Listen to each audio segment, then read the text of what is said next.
Unit 5 internet chapter 11 प्रश्न 1 internet क्या है, इसके विभिन्न क्षेत्रों में क्या लाभ हैं? What is the internet? What are its advantages in various fields? उत्तर इंटरनेट विश्व भर में फैले कंप्यूटर नेटवर्क का समूह है जो कि डाटा के आदान प्रदान हेतु एक सामान्य सॉफ्टवेयर प्रतिमान का प्रयोग कर समन्वय स्थापित करते हैं। यह एक इलेक्ट्रॉनिक नेटवर्क है जो कि दुनिया भर में से असंख्य संसाधनों को उपलब्ध कराता है। टेलीफोन वायर तथा सैटेलाइट लिंक्स द्वारा इंटरनेट के यूजर कई प्रकार की सूचनाओं की साझेदारी कर सकते हैं। टेक्स्ट डॉक्यूमेंट्स के अतिरिक्त इंटरनेट ग्राफिक्स फाइल तथा डिजिटल ध्वनि व चलचित्र की फाइलें भी उपलब्ध कराता है। इंटरनेट के जरिए आप सॉफ्टवेयर प्राप्त कर सकते हैं, इंटरैक्टिव फोरम भी में भाग ले सकते हैं जहां पर यूजर्स सार्वजनिक संदेश पढ़ तथा भेज सकते हैं या चैट्स में भाग ले सकते हैं जहां पर आप व अन्य यूजर संदेशों को लिख या बोल सकते हैं जो कि आपके सहभागियों को तुरंत प्राप्त हो जाता है। इंटरनेट के लाभ। पहला, संचार। इंटरनेट का सबसे प्रमुख उद्देश्य संचार रहा है तथा इस क्षेत्र में इसने अपेक्षा से अधिक उत्तम परिणाम दिए हैं। वर्तमान समय में भी इसे और अधिक तीव्र व विश्वसनीय बनाने हेतु नवीन प्रयास किए जा रहे हैं। अब आप एक सेकंड के बहुत छोटे भाग में दुनिया के किसी भी कोने में किसी भी व्यक्ति से संपर्क कर सकते हैं। आज बेहतर संपर्क के लिए हम लोग ईमेल की सुविधा का उपयोग कर सकते हैं तथा हमारे प्रियजन के साथ घंटों तक गपशप कर सकते हैं। इस तरह की सेवाओं द्वारा वैश्विक मित्रता स्थापित करना अत्यधिक सरल हो गया है। दूसरा, सूचना। सूचना संभवतः इंटरनेट द्वारा प्रदान की जाने वाली सबसे बड़ी सुविधा है। किसी भी विषय पर हर प्रकार की जानकारी इंटरनेट पर उपलब्ध है। गूगल तथा याहू जैसे सर्च इंजन किसी भी जानकारी को खोजने हेतु सर्वोत्तम माध्यम है। इंटरनेट पर लगभग सभी ज्ञात विषयों के बारे में प्रचुर मात्रा में जानकारी उपलब्ध है। शिक्षा, स्वास्थ्य, व्यवसाय, स्टॉक मार्केट, तकनीकी सहायता, मनोरंजन आदि असंख्य विषयों की जानकारी इंटरनेट पर उपलब्ध है। तीसरा, मनोरंजन। मनोरंजन कई लोगों द्वारा इंटरनेट के प्रयोग का एक मुख्य कारण है। दरअसल विभिन्न प्रकार के मनोरंजनों के लिए इंटरनेट एक सफल माध्यम है। असंख्य मनोरंजक खेल इंटरनेट पर निशुल्क उपलब्ध है। चैट रूम नए व रोचक व्यक्तियों से मिलने के स्थान के रूप में लोकप्रिय है। संगीत, चलचित्रों, खेलकूद, शौक संबंधित विषय वस्तु, खबरें आदि कई मनोरंजन के साधन इंटरनेट पर उपलब्ध हैं। चौथा, सेवाएं। इंटरनेट पर कई प्रकार की सेवाएं उपलब्ध है जिनमें ऑनलाइन बैंकिंग, नौकरी, फिल्म, स्वास्थ्य व विधि जैसे विभिन्न विषयों पर मार्गदर्शन व रेल तथा हवाई यात्रा हेतु आरक्षण प्रमुख हैं। यह सेवाएं आपके अमूल्य समय की बचत करती हैं। पांचवा, सॉफ्टवेयर। यह इंटरनेट पर उपलब्ध एक प्रमुख संसाधन है। आप इंटरनेट से कई सॉफ्टवेयर प्राप्त कर सकते हैं जिसमें से अधिकांश निशुल्क होते हैं। इनका प्रयोग व्यावसायिक, घरेलू व मनोरंजन के प्रयोजन हेतु किया जा सकता है। आखिरी है, ई कॉमर्स। इंटरनेट द्वारा किसी भी व्यावसायिक गतिविधि अथवा पारंपरिक ई कॉमर्स के अंतर्गत आते हैं। ई कॉमर्स द्वारा किसी भी वस्तु या सेवा को आप घर बैठे प्राप्त कर सकते हैं। घरेलू, व्यावसायिक, तकनीकी, मनोरंजन आदि से संबंधित उत्पादों की एक अद्भुत तथा विस्तृत श्रृंखला ई कॉमर्स द्वारा उपलब्ध है।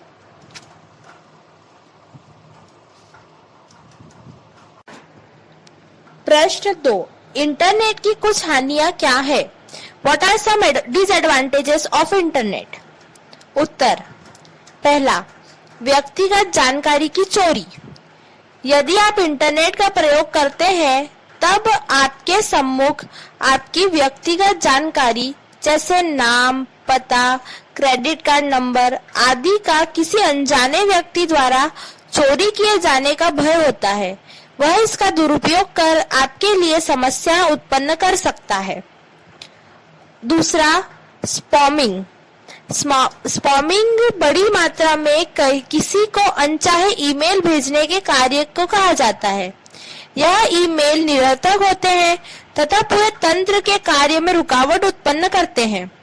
इस प्रकार की गैरकानूनी गतिविधियों से आप परेशान हो सकते हैं। तीसरा, वायरस का भय। वायरस ऐसे प्रोग्राम होते हैं जो आपके कंप्यूटर के सामान्य क्रियाकलाप में रुकावट डालते हैं। इंटरनेट से जुड़े कंप्यूटर वायरस के हमलों के प्रति अधिक संवेदनशील होते हैं तथा अक्सर इसका परिणाम पूरे कंप्यूटर तंत्र के अक्रियाशील होने के रूप में सामने आता है, जिससे आपके समक्ष महती समस्याएं उत्पन्न हो जाती है। आखिरी, अश्लीलता। यह किसी व्यक्ति के स्वस्थ मानसिक जीवन के लिए सबसे बड़ा खतरा है। यह इंटरनेट से संबंधित अति गंभीर विषय है। इंटरनेट पर बड़ी मात्रा में अश्लील वेबसाइट उपलब्ध है जिन्हें आसानी से खोजा जा सकता है तथा यह इंटरनेट का प्रयोग करने वाले बच्चों के लिए हानिकारक हो सकता है। प्रश्न 3, वर्ल्ड वाइड वेब www से क्या आशय है? What does it mean by www, world wide web? उत्तर, 1989 में टिम बर्नर्ली TIMBERNER-LEE ने वर्ल्ड वाइड वेब www का आविष्कार किया, जिसे सामान्य बोलचाल में वेब कहा जाता है। इसका निर्माण मुख्यतः अलग अलग विश्वविद्यालयों तथा संस्थान में कार्यरत वैज्ञानिकों के लिए सूचना के स्वतः शेयरिंग हेतु किया गया। www का मुख्य उद्देश्य पर्सनल कंप्यूटर, कंप्यूटर नेटवर्किंग तथा हाइपर टेक्स्ट की तकनीकों का एकत्रीकरण कर एक शक्तिशाली तथा उपयोग में सरल वैश्विक सूचना तंत्र विकसित करना था। हाइपर टेक्स्ट ऐसा टेक्स्ट होता है जो किसी अन्य सूचना के साथ संबद्धता स्थापित करता है। इलेक्ट्रॉनिक डॉक्यूमेंट में इन परस्पर संबंधों को माउस क्लिक द्वारा देखा जा सकता है तथा www में यह डॉक्यूमेंट विश्व भर में कहीं भी हो सकता है। इस हेतु यह जानने की आवश्यकता नहीं होती कि सूचना कहाँ संग्रहित हो गई है तथा उसे किस प्रकार से व्यवस्थित किया गया है। www पर एक डॉक्यूमेंट वेब पेज कहलाता है। वेब पेज चित्र, चलचित्र तथा अन्य डिजिटल संसाधन जिन्हें किसी वेब सर्वर पर एक साथ व्यवस्थित किया गया हो, एक वेबसाइट कहलाती है। एक वेब पेज से दूसरे वेब पेज पर घूमने की प्रक्रिया को ब्राउजिंग कहा जाता है। कुछ लोग केवल जिज्ञासावश अथवा आनंद के लिए यह कार्य करते हैं। इसे वेब सर्फिंग कहा जाता है। www का मूल प्रोटोकॉल HTTP है। परंतु वेब कई अन्य इंटरनेट प्रोटोकॉल को भी आधार प्रदान करता है। वह उन्हें एक ही माध्यम ब्राउज़र द्वारा प्रयोग किया जाता है। इंटरनेट पर उपलब्ध लगभग सभी प्रोटोकॉल वेब पर ही उपलब्ध हैं। इस कारण से वेब एक सुविधाजनक तथा यूजर फ्रेंडली वातावरण निर्मित करता है, जिसके द्वारा email, FTP, telnet, Usenet, news आदि सेवाओं का प्रयोग किया जा सकता है। इस सुविधा की वजह से तथा साथ ही वेब की मल्टीमीडिया व उन्नत प्रोग्रामिंग भाषाओं के साथ कार्य करने की क्षमता के कारण वर्ल्ड वाइड वेब इंटरनेट की का तीव्रता से बढ़ता तथा अत्यधिक रोचक घटक है। प्रश्न 4, लीज्ड लाइन कनेक्शन तथा VSAT कनेक्शन को समझाइए। What are the various options available to connect with internet? Explain. Uttar A. Dial-up connection. Dial-up connection में डाटा का आदान प्रदान मॉडेम का प्रयोग कर एनालॉग टेलीफोन कनेक्शन के द्वारा किया जाता है। आप इंटरनेट से जुड़ने हेतु अपनी फोन लाइन से ISP की फोन लाइन को डायल करते हैं। इसी कारण इसे डायल-अप कनेक्शन कहा जाता है। एक डायल-अप कनेक्शन सबसे धीमी गति से चलने वाला होता है और यह अधिकतम 56 kbps की गति प्रदान करता है। इस प्रकार के कनेक्शन में इंटरनेट का प्रयोग करते समय टेलीफोन लाइन को वार्तालाप हेतु प्रयोग नहीं किया जा सकता। B. Leased line.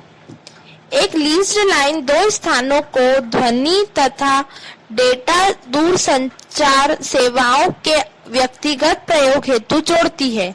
एक लीज्ड लाइन वस्तुतः दो बिंदुओं के मध्य एक आरक्षित सर्किट होता है। लीज्ड लाइन छोटी अथवा बड़ी दूरी की हो सकती है। लीज्ड लाइन को व्यावसायिक प्रतिष्ठानों के द्वारा इंटरनेट तथा क्षेत्रीय कार्यालयों से जुड़ने हेतु किराए पर लिया जाता है, क्योंकि यह नेटवर्क ट्रैफिक हेतु निश्चित बैंड विड्थ उपलब्ध कराती है। यह अत्यधिक महंगी होती है। T1 लीज्ड लाइन का प्रयोग अधिकतर किया जाता है तथा यह 1.544 मेगाबीपीएस की गति प्रदान करती है। फ्रैक्शनल T1 लाइन जो कि 128 kbps की गति से शुरू होती है, सस्ती होती है। VSAT यह वेरी स्मॉल एपर्चर टर्मिनल का संक्षिप्त रूप है। यह ठीक उसी प्रकार से कार्य करता है जिस प्रकार से सेट टॉप बॉक्स टीवी जैसे डिश टीवी कार्य करता है, परंतु सेट टॉप बॉक्स के विपरीत इसमें द्विमार्गीय संचार संभव है। इस तकनीक में इंटरनेट या अन्य नेटवर्क से जुड़ने हेतु उपग्रह का प्रयोग किया जाता है। VSAT में कंप्यूटर एक ट्रांसमीटर और रिसीवर से जुड़ा होता है, जो कि संकेतों को भेजने तथा प्राप्त करने का कार्य करता है। ट्रांसीवर एक डिश एंटीना से जुड़ा होता है, जो परिसर के बाहर अथवा छत पर लगाया जाता है। एंटीना ट्रांसीवर से संकेतों को ग्रहण कर उसे उपग्रह पर प्रेषित करता है। उपग्रह एक केंद्रीय हब के समान कार्य करता है। उपग्रह का ट्रांसपॉन्डर एंटीना द्वारा दिए गए संकेत को ग्रहण कर इसे गंतव्य तक स्थित एंटीना पर भेज देता है। गंतव्य पर यह संकेत एंटीना से ट्रांसीवर तक पहुंच जाते हैं, जो कि इन्हें जुड़े हुए कंप्यूटर पर भेज देता है। VSAT द्वारा 4 मेगाबीपीएस तथा उच्च गति से संचार किया जा सकता है तथा अधिकतर इनका प्रयोग शैक्षणिक संस्थाओं व स्टॉक एक्सचेंज में किया जाता है।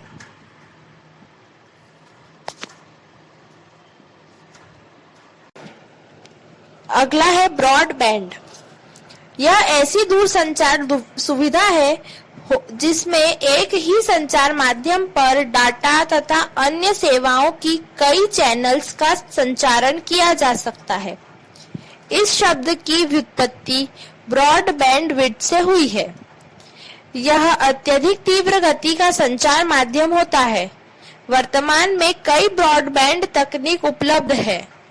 दो सर्वाधिक प्रयोग होने वाली तकनीक केबल तथा डीएसएल ब्रॉडबैंड है। केवल ब्रॉडबैंड में इंटरनेट से जुड़ने हेतु टेलीविजन संकेतों का प्रयोग किया जाता है। केबल ब्रॉडबैंड द्वारा सामान्यतः 1.5 एमबीपीएस की डेटा स्थानांतरण गति प्रदान की जाती है। डीएसएल सेवाओं में इंटरनेट से जुड़ने हेतु टेलीफोन के तारों का प्रयोग किया जाता है। डीएसएल तथा डायल अप में मुख्य अंतर यह है कि डीएसएल इंटरनेट कनेक्शन में एक उच्च गति के समर्पित सर्किट का प्रयोग करता है, जो कि इंटरनेट तथा फोन कॉल के संकेतों को पृथक रखता है। डीएसएल कनेक्शन में इंटरनेट तथा टेलीफोन सुविधा का एक साथ प्रयोग करना संभव है। आखिरी ई है वाईफाई।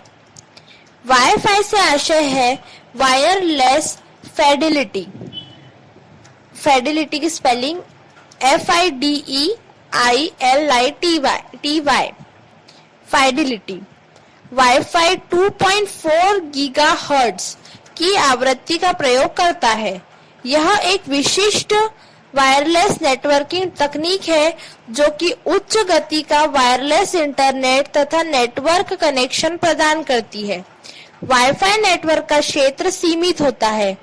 एक सामान्य वायरलेस एक्सेस पॉइंट की रेंज 32 मीटर यानी 120 फीट तक हो सकती है। वाईफाई की स्पीड परिवर्तनशील होती है तथा इसकी रेंज 5 मेगाबीपीएस से 20 मेगाबीपीएस तक के मध्य होती है। कनेक्शन को अन्य यूजर्स के मध्य निम्नलिखित विधियों से शेयर किया जा सकता है। पहला, वाईफाई राउटर अथवा मॉडेम। इंटरनेट को शेयर करने का सबसे साधारण एवं आसान तरीका वाईफाई राउटर का प्रयोग है। यह बाजार में अत्यधिक कम मूल्य पर उपलब्ध होता है तथा इसके द्वारा आप सभी उपकरणों जैसे लैपटॉप, टैबलेट अथवा स्मार्टफोन आदि को इंटरनेट से जोड़ सकते हैं। यह प्रयोग करने हेतु आसान होता है तथा इसे आसानी से कहीं भी ले जाया जा सकता है। इंटरनेट कनेक्शन निर्मित करने हेतु राउटर को किसी विद्युतीय स्विच से जोड़कर इसे इंटरनेट केबल से जोड़ना होता है। इसके पश्चात राउटर को शुरू कर वाईफाई कनेक्शन द्वारा सभी उपकरणों को जोड़ा जा सकता है। वाईफाई हॉटस्पॉट एप्लीकेशन का प्रयोग। कई प्रकार के सॉफ्टवेयर उपलब्ध हैं जिनका प्रयोग वाईफाई कनेक्शन को निर्मित तथा प्रबंधित करने हेतु किया जाता है। इनका प्रयोग किसी वायर्ड अथवा अन्य वाईफाई नेटवर्क के द्वारा हॉटस्पॉट वाईफाई नेटवर्क आसानी से निर्मित करने हेतु किया जा सकता है। किसी भी लैपटॉप अथवा डेस्कटॉप कंप्यूटर जिसमें इंटरनेट कनेक्शन हेतु वाईफाई एडाप्टर उपलब्ध हो का प्रयोग आसानी से वाईफाई हॉटस्पॉट कनेक्शन का सेटअप करने हेतु तथा सभी उपकरण जैसे मोबाइल, लैपटॉप, टैबलेट आदि को इस कनेक्शन से जोड़ने हेतु किया जा सकता है। प्रश्न 5, निम्न किसी एक पर टिप्पणी कीजिए। Right short notes on any one of the following. A. Domain name system, B. URL। Uttar A. Domain name system. Internet का एड्रेसिंग तंत्र आईपी एड्रेस का प्रयोग करता है जो कि अंकों जैसे 128.201.86.290 द्वारा प्रदर्शित किया जाता है। चूंकि इस प्रकार से अंकों को याद रख पाना कठिन होता है, अतः एक सहज तंत्र का निर्माण किया गया जिसे डोमेन नेम सिस्टम के नाम से जाना जाता है।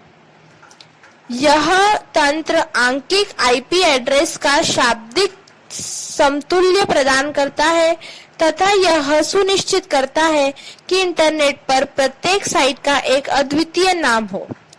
उदाहरण के लिए एक इंटरनेट एड्रेस कुछ इस प्रकार लिखा जाता है: dauniv.ac.in। इस एड्रेस को ब्राउजर द्वारा प्रयोग किए जाने पर URL कहा जाता है तथा पूर्ण URL इस प्रकार से लिखा जाएगा: http://www.dauniv.ac.in। Domain name system internet को घटक नेटवर्कों की एक श्रेणी में विभाजित करता है जिसे डोमेन कहते हैं।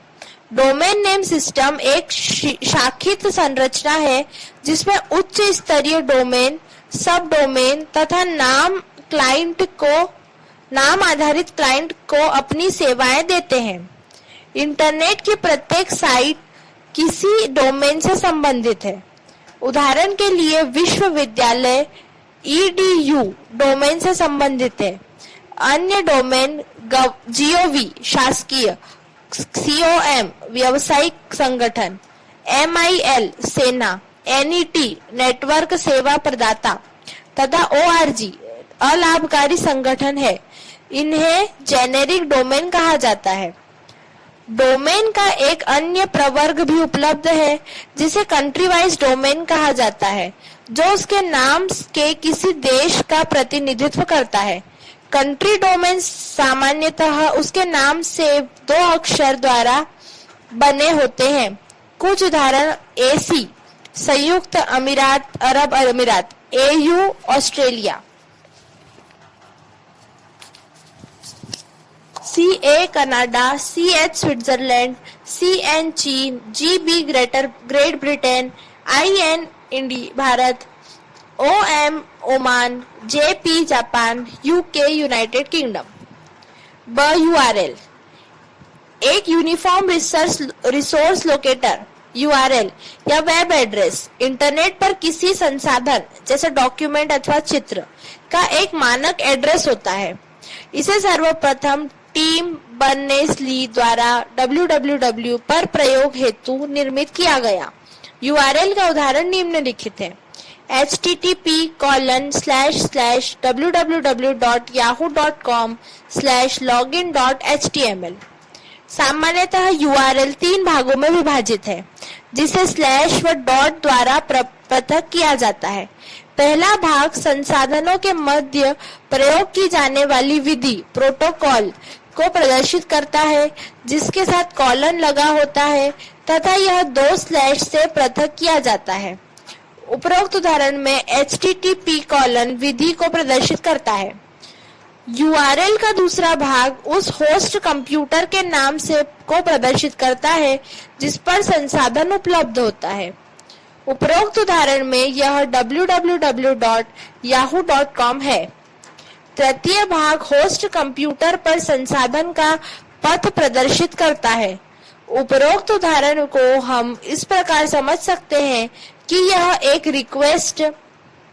यह रिक्वेस्ट एक संसाधन login.html हेतु है जो कि www.yahoo.com नामक सर्वर पर उपलब्ध है तथा यह request hyper text transfer protocol आधारित है। हम किसी URL का सामान्य सिंटेक्स इस प्रकार देख सकते हैं: :/hostname/path। विभिन्न प्रोटोकॉल हेतु URL में विभिन्न विधियों का प्रयोग किया जाता है जो कि निम्नलिखित है: http hyper text transfer protocol, file transfer protocol FTP: mail servers MAILTO: gopher GOPHER: telnet TELNET। प्रश्न 6, वेब ब्राउजर क्या होता है? इसके मुख्य अवयव क्या क्या हैं? What is a web browser? What are its main components? उत्तर, एक वेब ब्राउजर कंप्यूटर प्रोग्राम होता है जिसका प्रयोग वेबसाइट अथवा वर्ल्ड वाइड वेब पर उपलब्ध सूचना को प्रदर्शित करने हेतु किया जाता है। एक ब्राउजर एप्लीकेशन सामान्यतः HTML hyper text markup language से लिखे गए कोड को वेब सर्वर से प्राप्त करती है तथा उसे अनुवादित कर उसे वेब पेज के रूप में प्रदर्शित करता है। वेब एड्रेस अथवा URL को ब्राउजर के एड्रेस बार में प्रदान किया जाता है तथा यह ब्राउजर को वेब पेजों को प्राप्त करने हेतु निर्देशित करता है। उदाहरण हेतु आप माइक्रोसॉफ्ट की वेबसाइट देखने हेतु ब्राउजर के एड्रेस बार में उसका URL http://www.microsoft.com लिखते हैं। ब्राउजर इस URL को अनुवादित कर इस साइट के होम पेज को प्रदर्शित कर देता है। एक ब्राउजर ऑडियो, वीडियो, एनिमेशन तथा अन्य मल्टीमीडिया सामग्री को प्रदर्शित कर सकता है। इस हेतु ब्राउजर स्वयं से एक छोटा प्रोग्राम जोड़ सकता है जो कि एक विशेष प्रकार के कोड का संभाल करता है। इस प्रकार के प्रोग्राम प्लगइन्स कहलाते हैं। अधिकतर ब्राउजर वेब हेतु ग्राफिकल माध्यम प्रदान करते हैं। सर्वप्रथम सफल ग्राफिकल ब्राउजर मोसेक था, MOSAIC, जिसे मार्क एंड्रीसन MARCANDREESSEN तथा एरिक बीना ERICBINA द्वारा 1992 में बनाया गया व 1993 में प्रस्तुत किया गया। अन्य ग्राफिकल ब्राउजर्स के अंतर्गत Microsoft internet explorer, Netscape navigator, mozzarella Firefox, opera, safari आदि हैं। कुछ वेब ब्राउजर वेब हेतु केवल टेक्स्ट आधारित माध्यम ही प्रदान करते हैं। इस प्रकार के लोकप्रिय ब्राउजर LYNX तथा E-Link हैं। ब्राउजर के सामान्य घटक। पहला, एड्रेस बार। वेब पेज का URL प्रदान करने हेतु प्रयोग किया जाता है। जब आप GO बटन अथवा एंटर कुंजी दबाते हैं, यह वेब पर दिए URL को सर्च करता है व मिल जाने पर वेब पेज प्रदर्शित करता है। यह पूर्व में सर्च की गई समतुल्य वेबसाइट की सूची भी उपलब्ध कराता है। Second, main window. यह वांछित वेब पेज को प्रदर्शित करती है। इसमें आप टेक्स्ट, चित्र तथा वेब पेज के अन्य आइटम देख सकते हैं। तीसरा, बैक या फॉरवर्ड बटन। टूल बार पर उपलब्ध बैक व फॉरवर्ड के बटन का प्रयोग कर आप पूर्व में लोड किए गए पेज अथवा उस पेज पर जा सकते हैं जहां से आप वर्तमान पेज पर आए थे। चौथा, स्टॉप बटन। आप इसका प्रयोग कर मेन विंडो में वेब पेज लोड होने की प्रक्रिया को रोक सकते हैं। यदि आप गलत URL लिख देते हैं अथवा पेज लोड होने में अधिक समय लेता है, तब इस बटन का प्रयोग किया जा सकता है। अगला, रिफ्रेश बटन। यह मेन विंडो में प्रदर्शित वेब पेज को पुनः लोड करता है। सामान्यतः यह नवीनतम वेब पेज देखने अथवा अपूर्ण रूप से लोड हुए पेज को पुनः देखने हेतु प्रयोग किया जाता है। आखिरी, स्टेटस बार। स्टेटस बार कई प्रकार की सूचनाएं जैसे क्या लोड हो रहा है, कनेक्शन की गति, इंगित लिंक का URL आदि प्रदर्शित करता है। प्रश्न 7, निम्न में से किसी एक ब्राउजर पर टिप्पणी लिखिए। पहला, इंटरनेट एक्सप्लोरर, दूसरा गूगल क्रोम, तीसरा Mozilla Firefox. Write short notes on any of the following. A internet explorer, B Google Chrome, C Mozilla Firefox. उत्तर A internet explorer. Internet explorer एक ब्राउजर है जिसका निर्माण माइक्रोसॉफ्ट द्वारा किया गया। यह विंडोज ऑपरेटिंग सिस्टम के साथ आता है। यह सॉफ्टवेयर यूजर को इंटरनेट पर वेब पेज देखने तथा इन्हें नेविगेट करने का कार्य करता है। इंटरनेट एक्सप्लोरर दुनिया में सर्वाधिक प्रयोग होने वाले ब्राउजर्स में से एक है। यूजर इंटरनेट एक्सप्लोरर का प्रयोग स्ट्रीमिंग कंटेंट को चुनने तथा देखने, ऑनलाइन बैंकिंग की सेवा प्राप्त करने, इंटरनेट पर खरीदी करने आदि हेतु कर सकता है। इंटरनेट एक्सप्लोरर को पहली बार अगस्त 1995 में संस्करण 1.0 के रूप में प्रस्तुत किया गया था तथा इसे विंडोज 95 के साथ दिया गया था। इंटरनेट एक्सप्लोरर विंडोज के सभी संस्करणों के साथ प्रदान किया जाता है। इंटरनेट एक्सप्लोरर का वर्तमान संस्करण IE11 है। Google Chrome. गूगल क्रोम एक इंटरनेट ब्राउजर है जिसका निर्माण Google.NC के द्वारा दिसंबर 2008 में किया गया। यह न्यूनतम डिजाइन को टेक्नोलॉजी के साथ जोड़कर ब्राउजर को तीव्र, सुरक्षित तथा आसान बना देता है। गूगल क्रोम ब्राउजर द्वारा कई सुविधाएं प्रदान की जाती है, जिसमें पसंदीदा वेब पेजों को थंबनेल द्वारा आसान एक्सेस, वेब एप्लीकेशन शुरू करने हेतु डेस्कटॉप शॉर्टकट तथा ब्राउजर में स्वतंत्र टैब की सुविधा आदि है। क्रोम ब्राउजर विंडो के समस्त वर्तमान वर्जन हेतु उपलब्ध है। Mozilla firebox. फायरबॉक्स एक तीव्र तथा सुरक्षित ब्राउजर है। फायरबॉक्स यूजर को एक साफ सुथरा इंटरफेस तथा तीव्र डाउनलोड गति प्रदान करता है। फायरबॉक्स में कई सुविधाएं जैसे बुकमार्क टूलबार तथा टैब्ड ब्राउजिंग है, जिसके द्वारा यूजर कई टैब्स के मध्य तेजी से सर्फिंग कर सकता है। फायरफॉक्स का वृहद डेवलपर आधार होने के कारण इसके लिए कई नए प्लगइन उपलब्ध होते हैं, जिससे इसकी उपयोगिता तथा कार्य क्षमता में वृद्धि होती है। स्क्रिप्टिंग कंट्रोल उपलब्ध होने के कारण जावा तथा एक्टिव-एक्स को इंस्टॉलेशन के समय आसानी से हटाया जा सकता है। इससे सुरक्षा और बेहतर हो जाती है। प्रश्न 8, सर्च इंजन से क्या आशय है? कुछ लोकप्रिय सर्च इंजन के नाम बताइए। What is a search engine? State some name of some popular search engines. उत्तर, सर्च इंजन ऑनलाइन सेवाएं हैं जो यूजर को वेबसाइट अथवा रुचि अनुसार विशिष्ट सूचना को इंटरनेट पर खोजने में सहायता करते हैं।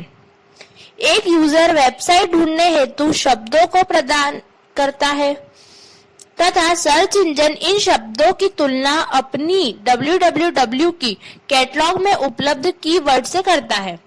इसके पश्चात सर्च इंजन इन तुलना के आधार पर साइट की लिस्ट बनाता है, जो कि समानता के आधार दर क्रम में होती है। लिस्ट की प्रत्येक आइटम किसी विशिष्ट साइट हेतु हाइपरलिंक का कार्य करती है तथा उसके साथ उस वेब पेज संबंधित कुछ विवरण भी होता है। इंटरनेट प्रयोगकर्ताओं द्वारा इंटरनेट पर सूचना खोजने हेतु सर्च इंजन एक प्रमुख माध्यम है। प्रत्येक सर्च इंजन पर वेब पेज संदर्भों का विशाल डेटाबेस होता है। यह डेटाबेस एक विशेष प्रोग्राम द्वारा तैयार किया जाता है, जैसे स्पाइडर, रोबोट या क्रॉलर्स कहते हैं। यह लगातार वेब को खोजकर सर्च इंजन के डेटाबेस का नवीनीकरण करता रहता है। वेब पर कई ऐसे सर्च इंजन भी हैं जो अन्य सर्च इंजन का डेटाबेस को प्रयोग कर संबंधित लिंक्स प्रदर्शित करते हैं। इन्हें मेटा सर्च इंजन्स कहते हैं। गूगल, बिंग, आस्क, याहू कुछ प्रसिद्ध सर्च इंजन है? बिंग।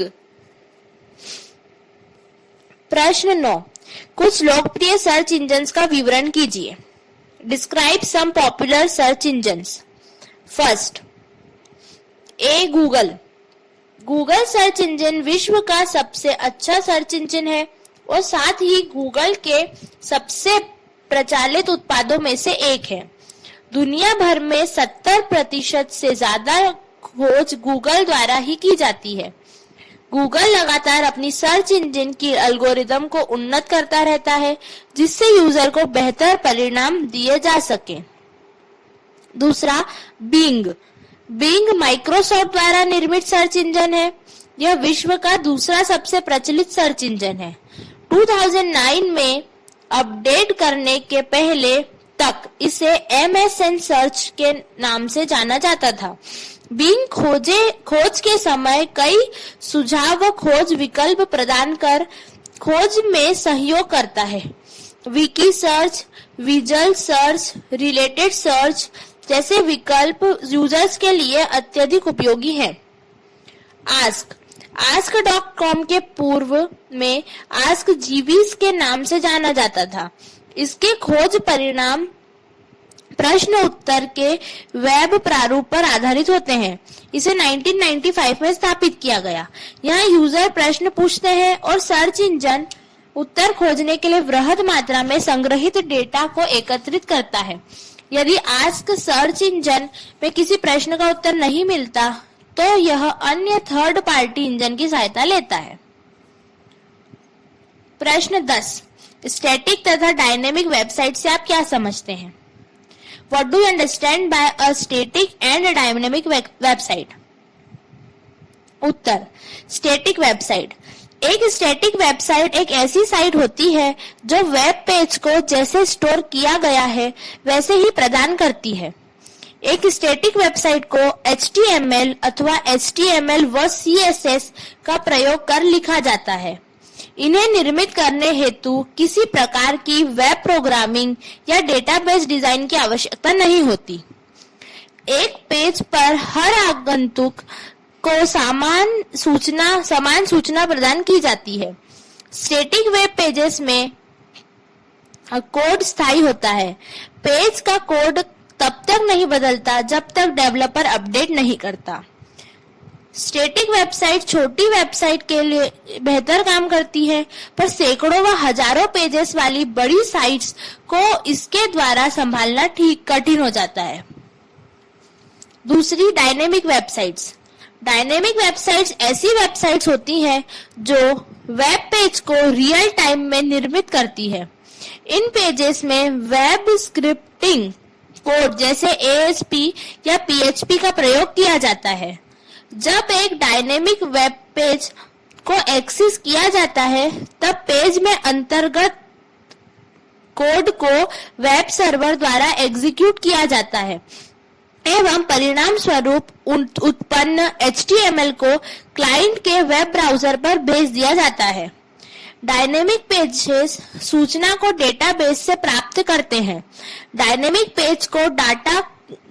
पेज के डाटा को परिवर्तित करने के लिए डेवलपर को केवल डेटाबेस रिकॉर्ड को अपडेट करना पड़ता है।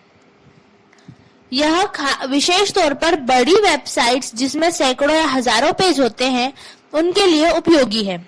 साथ ही यह कई यूजर्स द्वारा वेबसाइट के विषय वस्तु को अपडेट करना भी संभव बनाता है।